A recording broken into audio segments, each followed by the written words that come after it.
விரிவான ஆலோசனைக்கு பிறகு நாடாளுமன்ற தொகுதி மறுசீரமைப்பு மாநிலங்களுடன் கலந்து ஆலோசித்து வெளிப்படைத்தன்மையோடு நடைபெற வேண்டும்.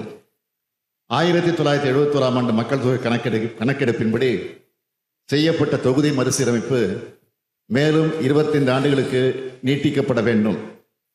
மக்கள் தொகை கட்டுப்பாட்டு திட்டத்தை வெற்றிகரமாக செயல்படுத்திய மாநிலங்கள் தண்டிக்கப்படக்கூடாது. உரிய அரசியல் சட்ட திருத்தங்களை மேற்கொள்ள வேண்டும். கூட்டு நடவடிக்கை குழு கூட்டத்தில் பங்கேற்ற கட்சிகளின் மாநிலங்களில் இது குறித்த தீர்மானத்தை சட்டமன்றங்களில் நிறைவேற்ற வேண்டும்.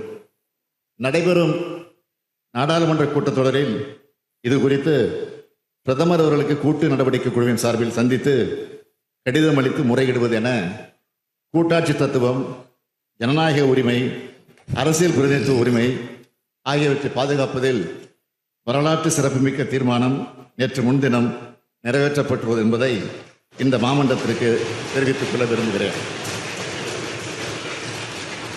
தமிழ்நாடு முன்னெடுத்து செல்கின்ற தொகுதி மறுசீரமைப்பு குறித்த விழிப்புணர்வு தேசிய அளவில் தாக்கத்தை ஏற்படுத்தி இருக்கிறது.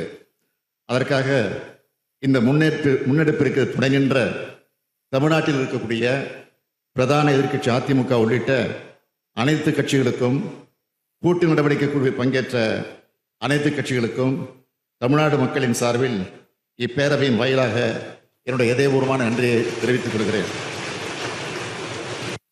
தமிழ்நாடு போராடும், தமிழ்நாடு வெல்லும் என்ற முழக்கத்தினர் அடுத்த கட்டத்திற்கு எடுத்து சென்று நமது உரிமைகளை, நம்போல் பாதிக்கப்படும் மாநிலங்களின் உரிமைகளை மீட்டெடுத்திட, நியாயமான தொகுதி மறுசீரமைப்பை பெற்றிட தமிழ்நாட்டிலிருந்து நாடாளுமன்றத்தில் பிரதிநிதித்துவம் உள்ள கட்சிகளின் எம்பிக்களை எல்லாம் அழைத்து சென்று மாண்புமிகு பிரதமர்களை சந்திக்க இருக்கிறோம் என்பதையும் இந்த அவைக்கு தெரிவித்து அமைகிறேன்.